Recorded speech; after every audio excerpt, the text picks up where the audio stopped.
This is Lemmy with RevZilla. And I'm Spurge here with the newest episode of RevZilla's Redline. That's right, the camping episode. Now, Spurge and I are gearing up to take a weekend trip. In fact, that's the type of trip that we take most often, whether we're together or we're apart from each other. And the reason for that is pretty simple. A weekend trip doesn't really involve much investment in either time or money. Just about any rider on any bike on any budget can get away for a quick weekend. Now, before we get too deep into the video, one quick caveat. We can't show you how to camp in 20 minutes. That's just not possible. So we're gonna assume you have some basic camping knowledge. We're gonna help you augment that with some moto-specific tips that make living off of a motorcycle just a little bit easier. Because I mean, the thing is, camping is pretty much the same once you get to the campsite. It's how you get there that makes it a different experience. When you're in a car, man, you can throw pretty much anything in the trunk, the cooler, the kitchen sink, and just go. But when you're on a motorcycle, you have to be much more cognizant about what you're taking with you. And this actually has more in common with something like a backpacking style of camping, because it's really all about the size and the weight of what you're taking and how you're packing it on the bike. Now, if you look at the two bikes we have here, these are pretty different motorcycles. I've got a very large ADV bike, and Spurge is kicking around in a little teeny tiny dual sport there. But it does pay to remember that in their stock form, neither of these bikes was particularly well suited to taking a long trip. But with some quick additions that you can pick and choose from, these things are a little bit more comfortable for life on the road. For Lem's Africa Twin, he went with hard luggage down low, and then he added a mounting plate up top so he could lash down some dry bags to it. For my bike, I took a completely different approach. I went with soft bags because it was easier to get that on this particular motorcycle. But remember, regardless of which method you're gonna go with, there's some pros and some cons with each of these. For example, if you're taking a look at these hard bags that Lem has on here, these are awesome in the fact that they're secure, he can lock them on there, in most cases waterproof, and there's dual functionality. When we get to the campsite, he can pull those off, he can use them as a camp seat around the fire, or even a table when we're preparing dinner. Now, there's some negatives here as well. These are gonna be expensive, and I think their cost is gonna be prohibitive for a lot of folks, especially because you need specific mounting hardware to get it on the bike. You're also gonna add a lot of width as well as a lot of weight to these bikes. Now for me, I went with soft luggage, and the beauty about soft luggage is it's gonna be rather inexpensive, it doesn't add a lot of extra weight, and I can simply throw it over. I don't need any specific mounting hardware to get this onto my motorcycle. The downside is I have no security. Anybody can walk up and cut this with a knife and take my stuff. And in a lot of cases, I'm going to need to actually add extra waterproof covers to this to make sure my gear doesn't get wet. And as far as that dual functionality goes, I'm gonna have to rely on old Lem here to be nice enough to let me sit on one of his boxes when we're around the campfire. Now, Spurge has covered, I think, the thing that everybody thinks of first when they're talking luggage, and that's panniers. However, there's lots of other ways to put stuff onto a motorcycle, and especially if you're riding a bike that's not traditionally a touring style motorcycle, there's some other areas you can use in order to maximize the packability on your motorcycle. Now, Spurge has done just that. If you look over at his bike, you'll notice he utilized a spot that I think is absolutely critical on bikes that don't have lots of packing space, and that's the area on the fuel tank. He threw a tank bag onto this bike. It gives him a little bit of additional packing room, and it's especially good for stuff that you want to keep close at hand when you're actually out there on the road. Check out too, another area he didn't use but is still a great spot to pack is the handlebars. Handlebars can be an awesome place to pack things if you don't have a fairing in front of them. You can actually put a longer piece on them and lash down. I'm thinking specifically of tents. There have been plenty of trips I've taken where I've thrown my tent onto the handlebars. There's a lot of different ways though that you can get stuff onto your bike. Just remember, if you're using any of those lashing methods, you want to put your items inside of something waterproof because they're going to be out in the elements. Now, once you figure out what luggage you're gonna use to carry items with you on your motorcycle, the time has come for you to pack it up. And Lem has made a great point earlier about weight distribution. You don't want a bike that's packed too top heavy, so any heavier items that you have, like maybe a cooking stove or some extra canned food, or even some tools, will wanna go lower in the luggage. Keep that extra weight down low. The other thing to consider is you don't want all the weight on one side, so make sure you're evenly distributing the weight from side to side, and that way when you're rolling down the highway, the bike maintains its handling characteristics. Now, once you're done packing up your motorcycle, step back for a second and start thinking about safety. Take a walk around it to familiarize yourself with exactly how big that motorcycle has grown. While you're taking that walk around, I want you to check something too that a lot of riders miss, and it's a really big safety consideration, and that's your lighting. All too often I see people lash things to the bike and they obscure their lighting. You need your tail light, brake light, and turn signals visible. It's gonna keep you safe, and it's also gonna keep other motorists on the road safe. Make sure you don't obscure your lighting. Now, another thing too that should be top of mind for you is the cargo carrying capacity of your bike. Now, if you're a larger guy like Spurgeon or me or Definitely like Spurgeon, it can be really easy to overload a motorcycle, so pay careful attention to this. Some bikes have very small cargo carrying capacities. Yes, I am on a smaller bike, and I do have it packed to the 9, which actually brings us to our final tip. And that tip is that maybe the best place to pack something on your bike isn't on your bike at all, but rather a buddy's motorcycle. So if you're traveling with a few different riders, maybe they can help you out with a few items that you want to take with you. Now, you don't want to be that rider asking everybody to carry a little bit of your stuff. However, if you have a good relationship with somebody and you know they have an empty saddlebag, it can always help to try and claim some of that room for your own. All that being said, you ready to rock and roll, big boy? I thought you would never ask. Let's get the hell out of here.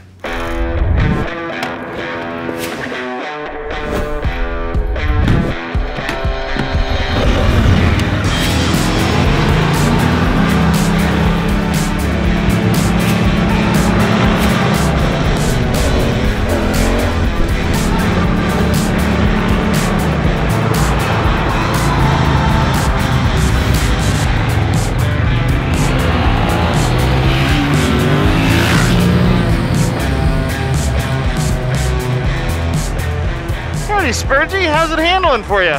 So it's handling about as good as I would expect this bike to handle, but the luggage just really seems to be kind of holding the back end down a little bit more. Softer spring in the rear, just, you know, it kind of wanders a little bit, but for the most part, like, it's doing just great. I'm used to riding a small bike long distances, and this thing's been pretty adequate. And I did check the load rating on this thing. It's rated for about 350 pounds, and I really can't imagine that myself plus my gear is over 350 pounds. Oh, you really can't imagine that, I'm not that fat! Well, I'm kind of in the same exact scenario. I mean, this thing's obviously wider, it's heavier, but I'm actually kind of used to this method of riding. I'm usually loaded with all this same amount of gear, plus I usually have Mrs. Lem on the back, but I'm on a much heavier bike, so that additional gear represents a smaller portion of the total package weight. It's probably a little bit more noticeable on your ride. Well, absolutely. I mean, you're also on a bigger bike, which is a little bit more stable on the highway, so you're not getting the, you know, kicked out of you the way I am, which makes me wonder how much farther we have to go. We've already got about 200 miles in. Where is this campsite that you've picked out for us? Oh, it's just up the road just a little bit here.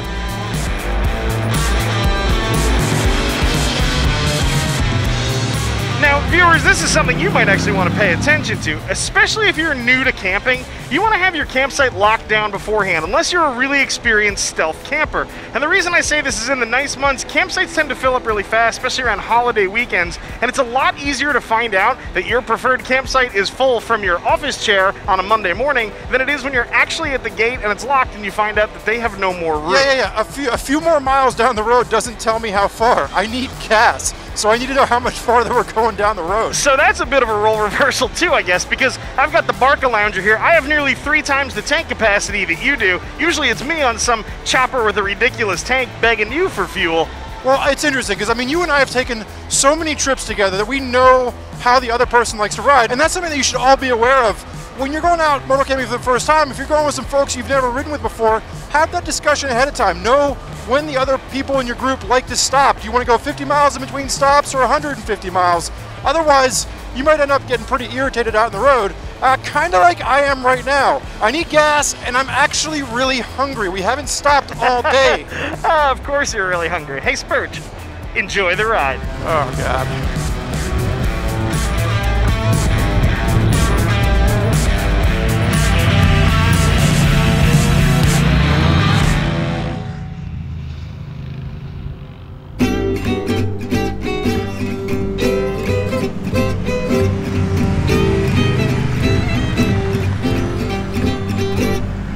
Dude, where the hell are we now? I thought we were getting gas. Oh, we're in Pennsylvania, Spurge. Yeah, I know we're in Pennsylvania. Why will you not tell me where we're going?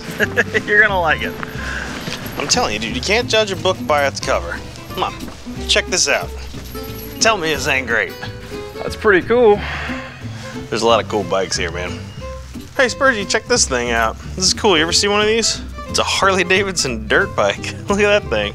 Not just the Harleys, like you got Beamers, you got some Goozies. I was gonna say, check this chopper out. Man. This thing's sweet, baby. Knucklehead, and they got 2 flatheads. What's the difference? This one is bigger. I can tell because there's a sign, and it says 80 cubic inch. Dude, check this out. Harley-Davidson made snowmobiles. Yeah, they made fishing boats, too. That's so cool. This place is huge. You can get lost, but we got a boogie, so let's hurry up and check out the rest of it. And this is the coolest thing in this museum.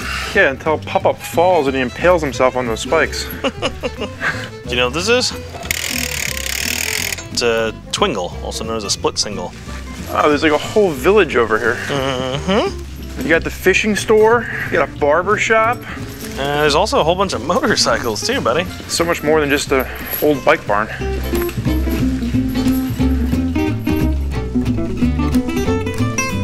Let's go.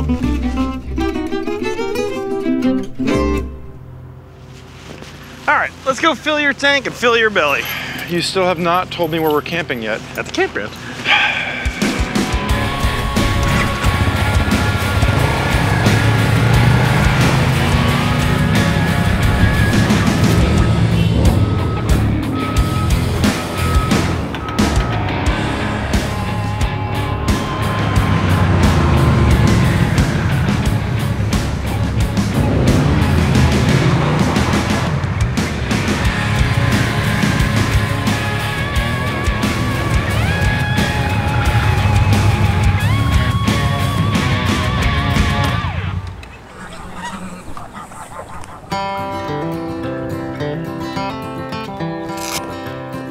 I actually want to thank you for serenading me in the last 2 hours on the way up here with country songs and show tunes. Oh, you know far more show tunes than I do. Oklahoma, where the winds go dancing down the plains. I win. Race over. Don't you need a rain fly? Oh, I almost won. Got it. I think I may have made a mistake. What did you do? What's going wrong with this tent? Dude, I have this cool little thing to hold a screen. I can put a tablet in here and watch TV at night. You're camping. Well, I don't have a tablet either, so. Oh, I see what I did. Now, when I roll into camp, I really have two things top of mind. The first is going to be setting up the tent. Now, for most moto campers, that's the most technical task you're actually going to have to accomplish. It's a little bit easier when you're doing it during daylight. However, if you're rolling a camp late and it's dark out, don't forget, your motorcycle has a headlight on it. Simply illuminate the area you want to set your tent up in, and then kill your headlight when you're done getting set up so you don't bother other campers.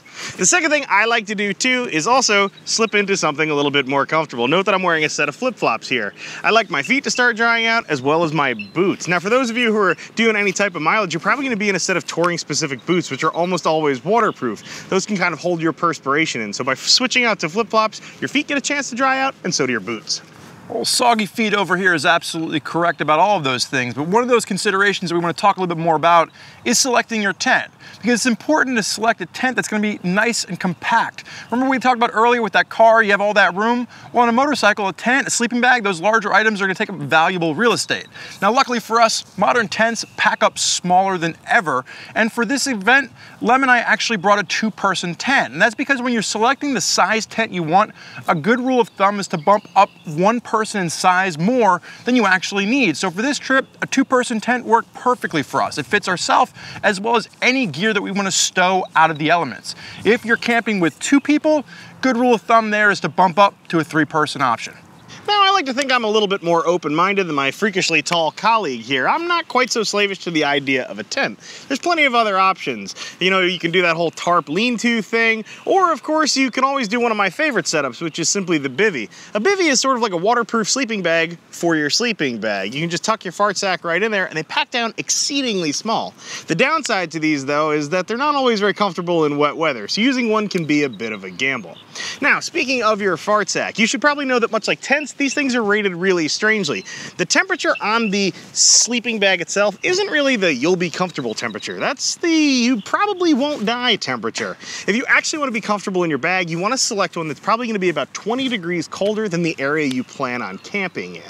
Now, another way to maintain warmth when you're camping is to add a layer between yourself and the cold, heat-sucking earth, and that layer is going to be some type of a sleeping pad.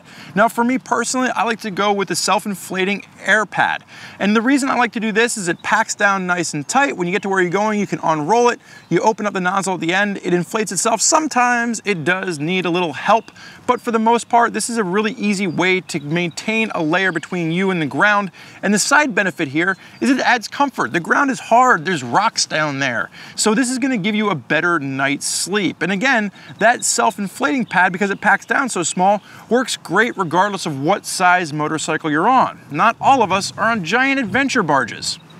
And not all of us on giant adventure barges are soft men. I don't use a sleeping pad. However, I would say, especially if you're on a small motorcycle, if you're looking at a sleeping pad, skip the inflatable one and instead look for a foam one. And the reason I say that is those things can be cut down. You can instantly trim about 1/3 of the length off of one of those. And the reason I suggest doing that is that your body doesn't really necessarily need an entire full-length sleeping pad. You really only need from about your shoulder to mid-thigh covered for both comfort as well as warmth. Your legs really just don't care. Now, my final piece of camping advice is for the Good Times crew. Toss one of these in your tent as soon as you're done putting it up. Morning you will thank you. Well, I know I'm hungry, so I can only imagine that you're starving. Let's say we go eat some dinner.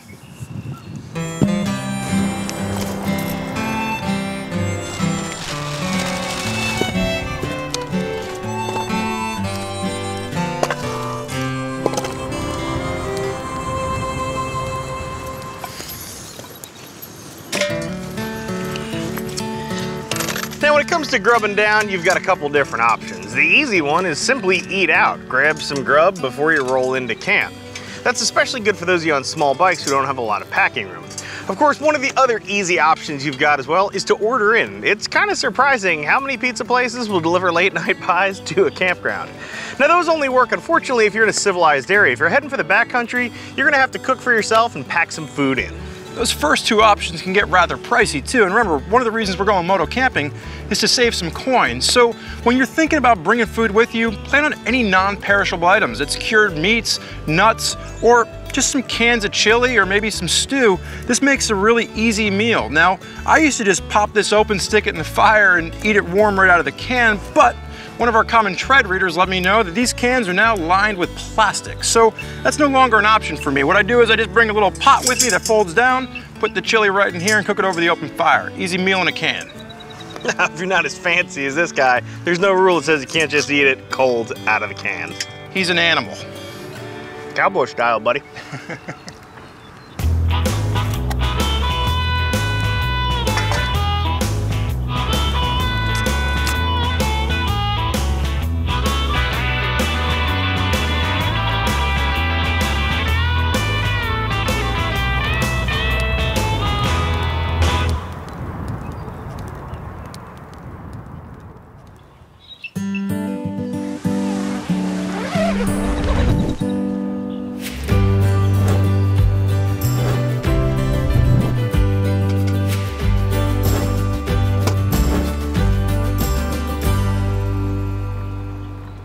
Lem, coffee.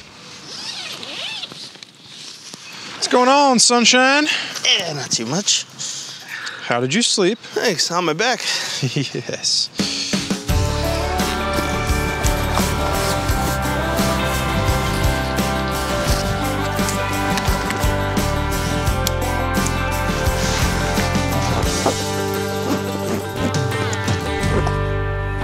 So our weekend motorcycle getaway is coming to an end, and it's important to remember that as you begin to break camp, to take the time to repack the gear as good if not better than when you did it originally. You don't have the room of a car to just throw everything in there, so you really need to be diligent about how you're repacking everything before you move on down the road. Agree completely. One of the things I try and do is keep my dry and clean items separate from dirty and wet items. This is especially important if you're going to be camping for multiple days out of this same gear. A wet sleeping bag's really not that much fun. Now, one of the ways I sort of make this happen too is sometimes I'll lollygag around camp, wait for the sun to come out and let it drive off some of the dew and moisture that can accumulate on your tent and your gear. Now, if you don't have the time to do that, another tip that I've used along the way is to take my towel and just wipe down the tent, wipe down your drop cloth before packing it up. And then you can take that wet towel and any other wet items you might have and just strap it down to the top of your pack. Those items will naturally dry as you're rolling down the road. Now, one thing we're both gonna do when we head home is unpack. It can be super tempting after a long, hard ride to simply leave your bike packed in the garage or the driveway. Don't do it. All of that dirt and moisture tends to eat up gear. I know plenty of people who've had to 86 a tent after it got all mildewy sitting for a couple of days. But like I said, our trip has pretty much come to an end. We've done everything except for clean up the campsite. And that's the final thing you want to always make sure you do, is to leave the campsite as clean as you found it. And I believe we've got some empty beer cans that we need to pick up. As clean as you found it, or better? Ah, damn it. Exactly. That's about it for us. If you have any questions about anything you've seen here, make sure you drop us a comment. Also, subscribe to us so you can catch future episodes of The Redline at RevZilla. I'm Lem. I'm Spurge. Enjoy the ride. I'm out of here.